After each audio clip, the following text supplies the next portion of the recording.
Dans ma vidéo précédente, j'expliquais que les émotions sont générées et contrôlées par notre inconscient, que celui-ci les déclenche en fonction de besoins qui n'ont parfois rien à voir avec nos envies conscientes. Et ça a soulevé une question d'une personne qui me demande comment il est possible qu'on ne puisse pas faire confiance à l'émotion d'amour non plus. Tout simplement parce que le principe reste le même avec cette émotion d'amour. Dans notre dualité très humaine, l'amour n'est pas différent ou plus noble ou mieux que n'importe quelle autre émotion. C'est juste plus agréable. Comme toutes les autres, elle a une fonction, une intensité, une particularité qui va s'exprimer dans des conditions et dans des situations qui sont spécifiques pour porter un message à l'attention de la conscience.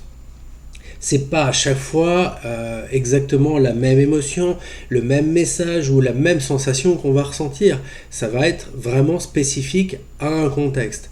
En l'occurrence, l'émotion d'amour, et ça fonctionne avec l'amitié aussi, vient attirer notre attention sur une personne en particulier. Selon notre inconscient, c'est la personne dont nous avons besoin dans notre vie. L'être humain étant un animal social, nous avons besoin d'une autre personne pour former un couple de manière durable. Et il nous faut trouver la personne adéquate pour que le couple puisse fonctionner le plus longtemps possible. Biologiquement, assez longtemps, ça veut dire assez longtemps pour élever les enfants. Notre problématique, c'est que lorsqu'on ressent l'émotion d'amour, est-ce qu'on est certain que les critères qui ont amené notre inconscient à ce choix sont ceux qu'on approuverait consciemment, que ce sont bien les critères qui reflètent nos envies et de ce qu'on aimerait avoir pour soi-même, de la personne qu'on aimerait avoir dans notre vie. C'est aussi ce que j'ai expliqué dans une vidéo précédente, lié au fait qu'il y a une grande différence entre nos envies et nos besoins inconscients. Et ce décalage, il va se retrouver dans toutes nos manifestations émotionnelles, y compris l'amour. Ça ne changera rien, le principe est le même. Donc, comme avec n'importe quelle émotion, lorsqu'on ressent de l'amour au creux du ventre, avec les papillons et les étoiles dans les yeux, c'est notre inconscient qui nous signale que la personne en face correspond bien à ce que l'on recherche en fonction de nos besoins en place. Le problème, évidemment, c'est que lorsqu'on n'a pas conscience de ses besoins, et plus encore lorsque ces besoins touchent à des problématiques relationnelles anciennes, non résolues ou autres, alors on prend le risque que la relation avec cette personne qu'on croise ne soit pas ce dont on aurait vraiment eu envie. Donc ne pas faire confiance à l'émotion d'amour ou à n'importe quelle émotion, voilà, ça revient à dire qu'il faut avoir une confiance éclairée dans nos programmations inconscientes.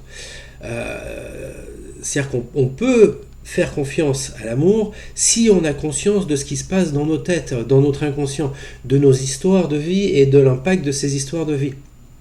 Et que ça ne va pas se refléter, ça ne va pas interférer de manière désagréable avec nos rencontres et du coup, la simple idée de ne pas faire confiance, c'est juste de remettre en question nos sensations physiques, si agréables soient-elles. La sensation, c'est pas l'amour. La sensation, c'est ce qui attire notre attention sur l'amour. L'amour, c'est pas ça.